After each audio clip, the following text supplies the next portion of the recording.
ಇದೀಗ ಧರ್ಮೇಂದ್ರ ಪ್ರಧಾನ್ ವಿರುದ್ಧದ ಯುದ್ಧ ಗೆದ್ದ ಕಾಕ್ರೋಚ್ಗಳ ಜೊತೆ ಸಂಧಾನ ಮಾಡಿಕೊಂಡ ಕೇಂದ್ರ ಸರ್ಕಾರ. ಸಿಜೆಪಿಯ 3 ಪ್ರಮುಖ ಬೇಡಿಕೆಗಳಿಗೆ ಓಕೆ ಎಂದಿರುವಂತಹ ಮೋದಿ ಸರ್ಕಾರ. ಧರ್ಮೇಂದ್ರ ಪ್ರಧಾನ್ ವಿರುದ್ಧ ಯುದ್ಧ ಗೆದ್ದ ಕಾಕ್ರೋಚ್ಗಳ ಜೊತೆ ಸಂಧಾನ ಮಾಡಿಕೊಂಡ ಕೇಂದ್ರ ಸರ್ಕಾರ. ಸಿಜೆಪಿಯ 3 ಪ್ರಮುಖ ಬೇಡಿಕೆಗಳಿಗೆ ಓಕೆ ಎಂದಿರುವ ಮೋದಿ ಸರ್ಕಾರ. ಪ್ರತಿಭಟನೆ ಹಿಂಪಡೆದ ಸಿಜೆಪಿ ಕಾಕ್ರೋಚ್ಗಳು ಈಗ ಮನೆಗೆ ವಾಪಸ್ ಆಗ್ತಾ ಇರುವಂತದ್ದು. ಶಾಂತಿಯುತವಾಗಿ ತೆರಳಲು ವಿದ್ಯಾರ್ಥಿಗಳಿಗೆ ಕರೆಯನ್ನ ಕೊಟ್ಟಿದ್ದಾರೆ ಸಿಜೆಪಿ. ಕೊನೆಗೂ ಕೂಡ ಕಾಕ್ರೋಚ್ಗಳ ಬೃಹತ್ ಪ್ರತಿಭಟನೆ ಅಂತ್ಯ ಆಗಿದೆ. ಶಿಕ್ಷಣ ಸಚಿವರ ರಾಜೀನಾಮೆ, ಜಂತರ್ ಮಂತರ್ ಥಂಡ. 50 ದಿನಗಳ ಸುದೀರ್ಘ ರಾಷ್ಟ್ರವ್ಯಾಪಿ ಚಳುವಳಿ ಹಿಂಪಡೆದ ಸಿಜೆಪಿ ಕೆಲವೇ ದಿನಗಳಲ್ಲಿ ಎಲ್ಲ ಬೇಡಿಕೆಗಳನ್ನ ಈಡೇರಿಸುವ ಭರವಸೆಯನ್ನ ಕೂಡ ಕೊಟ್ಟಿರುವಂತದ್ದು. ಸಿಜೆಪಿಯ ಮೊದಲ ಜಯವನ್ನ ಸಂಭ್ರಮಿಸಿದ ಕಾಕ್ರೋಚ್ಗಳು.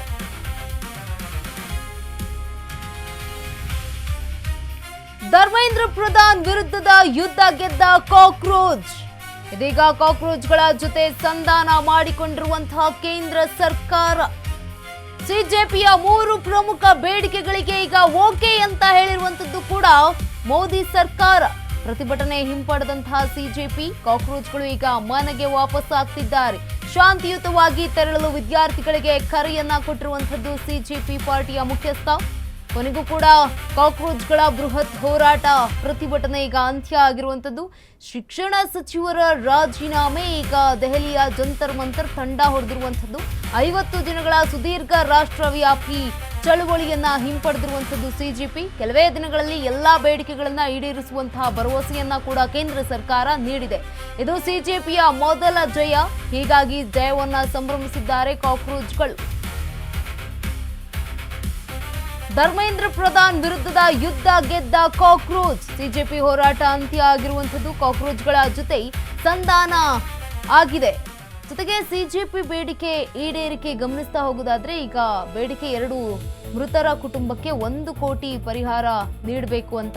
ಬೇಡಿಕೆ 3, ಪ್ರತಿಭಟನಾಕಾರರ ಮೇಲಿನ ಕೇಸ್ ವಾಪಸ್ ಪಡೆದುಕೊಳ್ಳಿ ಅಂತ. ಧರ್ಮೇಂದ್ರ ಪ್ರಧಾನ್ ರಾಜೀನಾಮೆಯನ್ನ ಕೂಡ ಕೇಳಿತ್ತು, ಬೇಡಿಕೆ ಇತ್ತು. ಈ ಒಂದು ಬೇಡಿಕೆ ಈಗ ಆಗಿರುವಂತದ್ದು. ಜೊತೆಗೆ ಮೃತರ ಕುಟುಂಬಕ್ಕೆ 1 ಕೋಟಿ ಪರಿಹಾರ ನೀಡಬೇಕು. ಈ ಒಂದು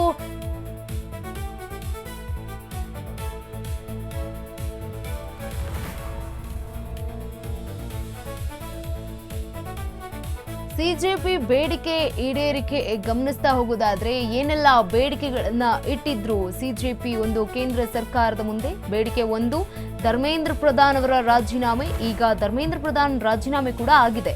ಬೇಡಿಕೆ 2, ಮೃತರ ಕುಟುಂಬಕ್ಕೆ 1 ಕೋಟಿ ಪರಿಹಾರ ನೀಡಬೇಕು ಅನ್ನುವಂಥದ್ದು. ಬೇಡಿಕೆ 3, ಪ್ರತಿಭಟನಾಕಾರರ ಮೇಲೆ ಇರುವಂತಹ ಕೇಸ್ಗಳನ್ನ ವಾಪಸ್ ಪಡೆದುಕೊಳ್ಬೇಕು ಕೇಂದ್ರ ಸರ್ಕಾರ.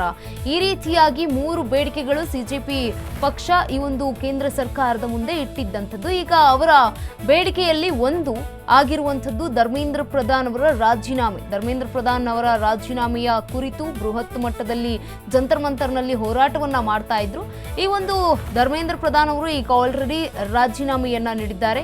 ಇನ್ನು ಮೃತರ ಕುಟುಂಬಕ್ಕೆ 1 ಕೋಟಿ ರೂಪಾಯಿ ಪರಿಹಾರವನ್ನ ನೀಡಬೇಕಾಗಿರುವಂಥದ್ದು. ಜೊತೆಗೆ ಪ್ರತಿಭಟನೆಯಲ್ಲಿ ಭಾಗಿಯಾಗಿದ್ದಂತಹ ಯುವಕರ ಮೇಲೆ ಏನೇನು ಕೇಸ್ಗಳಿತ್ತಲ್ಲ, ಆ ಎಲ್ಲಾ ಕೇಸ್ಗಳನ್ನ ಕೂಡ ವಾಪಸ್ ಪಡೆದುಕೊಳ್ಬೇಕು, ಯಾವುದೇ ರೀತಿಯಾಗಿ ಕೇಸ್ಗಳು ಇರಬಾರ್ದು ಅನ್ನುವಂತಹ ಬೇಡಿಕೆಗಳನ್ನ ಇಟ್ಟಿರುವಂಥದ್ದು. ಈ ಒಂದು 2 ಬೇಡಿಕೆಗಳು ಮುಂದಿನ ದಿನಗಳಲ್ಲಿ ಈಡೇರುತ್ತೆ ಭರವಸೆಯನ್ನ ಕೂಡ ಕೊಟ್ಟಿರುವಂಥದ್ದು ಮೋದಿ ಸರ್ಕಾರ. दिनों में 3 राउंड डिस्कशन सरकार की डेलीगेशन के साथ हमारे हुए हैं। 37 दिनों से जो हमारा जंतर मंतर पर प्रदर्शन चल रहा था, उस प्रदर्शन की 3 मुख्य मांगे थी। धर्मेंद्र प्रधान जी का इस्तीफा, जो भी लीगल केसेस प्रोटेस्टर्स पे, ऑर्गेनाइजर्स पे फाइल किए गए हैं, उन एफआईआर को, उन केसेस को विड्रॉ किया जाए और कोई भी फ्यूचर केसेस प्रोटेस्टर्स या ऑर्गेनाइजर्स के साथ ना के अगेंस्ट ना लिए जाए। और तीसरी डिमांड हमारी थी 1 करोड़ का कॉम्पनसेशन उन परिवारों के लिए जिन्होंने नीट का पेपर लीक होने के बाद अपनों को खो दिया। आज अभी कुछ देर पहले धर्मेंद्र प्रधान जी ने इस्तीफा दे दिया है, जिसका मतलब हमारी पहली मांग, जो इस पूरी प्रोटेस्ट की पहले दिन से मांग थी 6 जून को जब हम पहली बार जंतर मंतर आए थे, तो धर्मेंद्र प्रधान जी ने इस्तीफा दे दिया है, जिसका मतलब है कि हमारी पहली मांग जो है मान ली गई है। पिछले कुछ दिनों में